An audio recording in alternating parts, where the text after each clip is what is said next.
Per carità. Cosa ne pensa? Malissimo, malissimo. Era meglio andare al voto, secondo lei? Certamente, perché è una cosa più giusta, non questi inciucci che fanno, anche perché fino al giorno prima ci hanno detto giustamente di tutto, perché ognuno ha un modo, uno ha un altro, ma non si può. Era meglio andare al voto, sì. Salvini, secondo me, era già al corrente di quello che stava succedendo. Per me bisogna andare a votare perché l'impasto, il zibaldone non ha mai fatto bene a nessuno. In una repubblica parlamentare, finché c'è una maggioranza, bisogna sempre tentarla.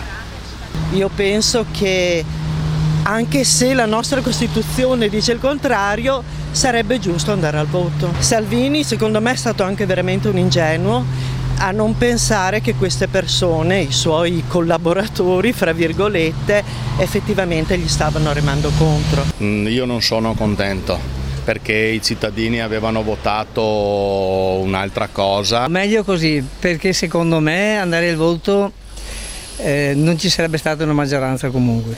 Beh, finalmente Salvini è andato fuori dalle scatole.